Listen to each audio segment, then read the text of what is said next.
आप सभी को जय मसीह की। खुदावन यसु के पाक जिंदा और जलाली नाम में मैं आप सभी को सलाम कहता हूँ। Greetings to you in the matchless name of our wonderful saviour Lord Jesus Christ. मेरे भाइयों, मेरी बहनों, मैं एक बार फिर से आज के वचन में मैं आप सभी का स्वागत करता हूँ। आज की सभा विशेष जवानों के लिए है जो 16 से लेकर 30 साल की बीच में है, और मैं बिलीव करता हूं आज के वचन के द्वारा आपको बहुत कुछ सीखने को मिलेगा और समझने को मिलेगा। बाइबल बताती है कि परमेश्वर ने जब इंसान बनाया तब उसने साफ कहा कि उसका रहना अकेला अच्छा नहीं है। एक टाइम ऐसा आता है जब हम अपने यूथ में अच्छे फ्रेंड्स चाहते हैं, हमारे पास अच्छे दोस्त हों जिनके साथ घूम सकें, फिर सकें, खाना खा सकें, अपनी बातें शेयर कर सकें। लेकिन आपने देखा होगा कि बहुत सारी दोस्तियां जो हैं आजकल वो एक मतलब के हिसाब से हैं, जिसको मैं इंग्लिश में कहूँगा गिव एंड टेक रिलेशनशिप। कि आप अच्छा चलते हो इसीलिए वो आपसे अच्छा चलेंगे, लेकिन थोड़ा भी आपसे गलती हुई तो लोग आपसे नाता तोड़ देते हैं। लेकिन आज मैं एक बार फिर से आपको एक ऐसे परमेश्वर के लिए बताना चाहता हूं जो न केवल आपका परमेश्वर है पर वो आपका दोस्त भी है। और मैं जानता हूं he is our best friend, और वो एक ऐसा मित्र है जो कभी धोखा नहीं देता, जो कभी एडवांटेज नहीं लेता, फायदा नहीं उठाता, जो कभी आपसे झूठ नहीं बोलता, जो सदैव आपको माफ करता है। और मैं आपको कहना चाहता हूं उसका नाम यीशु मसीह है। मैं आपको बताना चाहता हूं कैसे आप जीसस से एक अच्छी फ्रेंडशिप रख सकते हो। नो डाउट वो हमारा खुदा है, वो हमारा पिता है, वो हमारा भाई है, वो हमारा दूल्हा है, लेकिन एक रिश्ता उसका हमारी मित्रता का है, दोस्ती का है। मैं आपके सामने एक वचन पढ़ रहा हूं। ये वर्ड यूहन्ना के 15 अध्याय में चैप्टर 15 के 15 में लिखा है। ये आपके स्क्रीन पर है। अब से मैं तुम्हें दास न कहूंगा, क्योंकि दास नहीं जानता कि उसका स्वामी क्या करता है, पर मैंने तुम्हें मित्र कहा है, क्योंकि जो बातें मैंने अपने पिता से सुनी है वो सब तुम्हें बता दी। अगर आप जीसस से एक अच्छी फ्रेंडशिप रखना चाहते हो तो आपको और मुझे इस कमांड को फॉलो करना चाहिए, और वो है शेयरिंग। अपने आप को यीशु के साथ शेयर करना। मैं आपको एक छोटी सी बात बताना चाहता हूं, एक शॉर्ट मैसेज है ये। बाइबल ऐसा बताती है कि परमेश्वर ने इब्राहिम को चूज किया, और परमेश्वर ने उस पर अपना मास्टर प्लान रिवील किया कि वो उसके वंश में से राजाओं को और अंत में मसीह को लेकर आएंगे।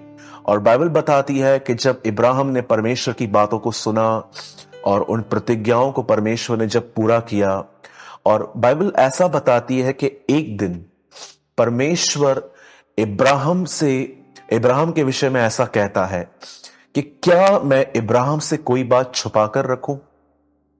तो कौन सी बात थी? आप देखते होंगे कि उत्पत्ति के एक अध्याय के अंदर ऐसा बताया गया है कि परमेश्वर उसके पास आता है और इब्राहिम उसे कहता है, मेरे घर आ, खा पी, आराम कर, क्योंकि मैं जानता हूं तो उसके लिए ही मेरे पास आया है। और उसके नेक्स्ट चैप्टर में आप देखोगे कि परमेश्वर एक ऐसी कंट्री को एक ऐसी सिटी को तबाह कर रहा है जिसका नाम था सदोम और गमोरा। मैं आपको बताना चाहता हूं उन दिनों में ये एक ऐसा शहर था जिसने गे रिलेशनशिप्स को, लड़के का लड़के के साथ पाप, लेस्बियन रिलेशनशिप को जिसमें लड़कियां लड़कियों से पाप करती थी, और बहुत सारी इमोरल चीजें होती थी, बहुत सारी फॉर्निकेशन थी। ये वो जगह थी जहां पर ये चीजें प्रमोट हो रही थी। आप जानते होंगे लूत भी इसी नगर में रहता था जिसका नाम था सदोम और अमोरा।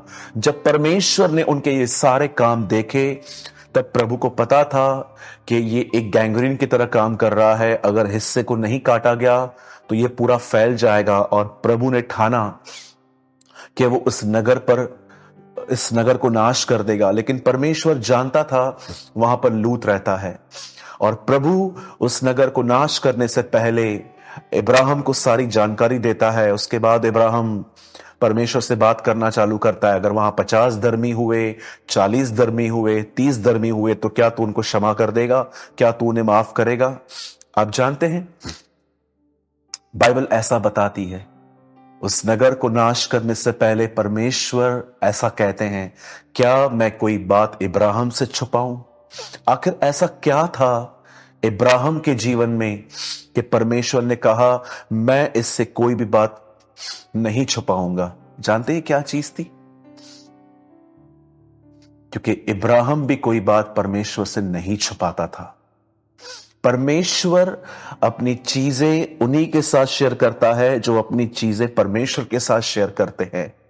आज हम कई बार अपने मोबाइल को लेके बैठते हैं, सारी चैट्स को हम पढ़ते हैं, रिप्लाई करते हैं। कई बार तो हमारी बातचीत बड़ी लंबी चलती है, कई घंटों हम अपने दोस्तों से, यारों से बात करते हैं। लेकिन एक चीज मैं आपसे जानना चाहता हूं, आप परमेश्वर से कितनी देर बात करते हैं?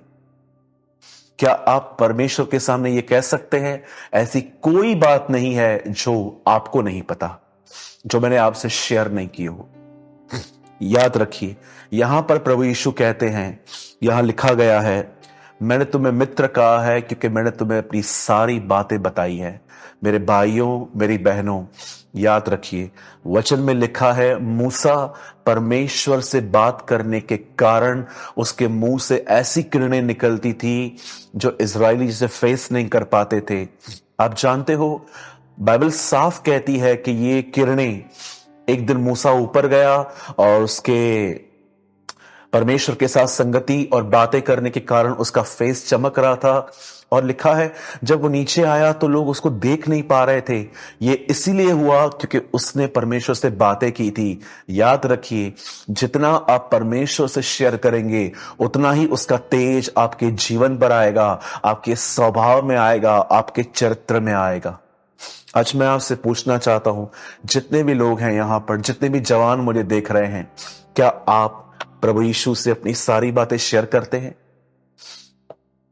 जब आप बेड से उठते हैं तो क्या आप शॉवर लेते टाइम भी क्या उससे बात कर सकते हैं, खुदा मैं आज निकलने पर हूं, मैं दुआ करता हूं प्रभु जी, आज सारा दिन नम्रता से चलने में मेरी हेल्प करना।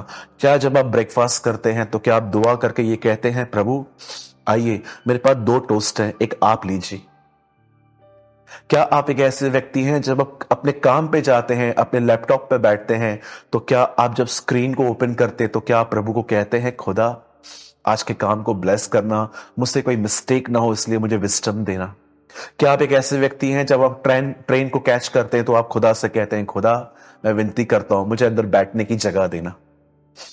मेरे भाइयों, मेरी बहनों, हमें से बहुत सारे लोगों के लिए खुदा एक दोस्त नहीं है।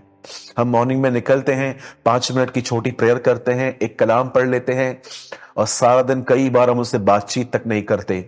ये दोस्ती नहीं है। दोस्त एक दूसरे से शेयर करते हैं बात, वो एक दूसरे को बताते हैं। क्या हम यीशु से बात करते हैं? यही एक सही दोस्ती का एक सही नींव है, यही एक सही फाउंडेशन है। मैं आज यीशु का दास होने के नाते आपको इनवाइट करता हूं, आइए अपने परमेश्वर से दोस्ती करें, हम उससे अपनी बातें शेयर करें, हम अपने दर्द, अपना अकेलापन, अपनी टेंशन्स, अपना स्ट्रेस, फ्यूचर की चिंता, हम सब उसके पैरों पे रखें और उसकी दोस्ती को एंजॉय करें। मैं आपको वादा करता हूं, मैं जानता हूं आज बहुत सारे जवान हैं जो अपने आप को अकेला या ऐसा फील करते हैं कि कोई उनकी कदर करने वाला नहीं है, कोई उनको सहारा नहीं देता, कोई उनके अकेलेपन का साथी नहीं है। ये एक गलत सोच है, ये हमारी थिंकिंग है। शैतान यही चाहता है कि हम इसी तरह सोचें। पर मैं आपको बताना चाहता हूं, जितने भी लोग मुझे देख रहे हैं, मैं जानता हूं आपकी आंखों में पानी होगा इस समय, क्योंकि आप कई बार ऐसा सोचते होंगे कि मुझे बहुत कुछ शेयर करने के लिए है पर मुझे कोई सुनने के लिए नहीं है। नो, देयर इज जीसस, प्रभु यीशु है। वो आपकी बातों को सुनना चाहते हैं, वो आपसे बात करना चाहते हैं। मेरे मेरे भाइयों, मेरी बहनों, सिर्फ दुख और संकट में उसके पास न जाएं, पर अपनी बातें उसे खोल कर कहें। वो आपका सच्चा दोस्त है, वो आपसे प्रेम करता है और वो जीवन के हर स्टेप पे आपका साथ देना चाहता है। सच्ची मित्रता यीशु से रखें और मैं आपको कहना चाहता हूं, उसका तेज आपके जीवन पर चमकेगा। एक और चीज जो मैं आपको कहना चाहता हूं, हम कैसे यीशु के साथ और एक घनिष्ठ संगति और दोस्ती रख सकते हैं, इसके लिए मैंने एक आर्टिकल बनाया है और आप चाहते हैं कि वो आर्टिकल आपको मिले। हमने वो आर्टिकल 2 लैंग्वेजेस में लिखा है, हिंदी एंड इंग्लिश। आपको जो कोई भी लैंग्वेज चाहिए, आप हमें इस नंबर पे अपना नाम, शहर का नाम और आर्टिकल किस लैंग्वेज में चाहिए आप हमें भेज सकते हैं। ये नंबर है 9822170886 और आप यहां पर व्हाट्सएप करिए। हमारे एडमिन आपको इस आर्टिकल को भेज देंगे। और मैं बंद करने से पहले फिर से कहना चाहता हूं, यीशु आपका सच्चा मित्र है। खुदा आपको बरकत दे। जय मसीह की।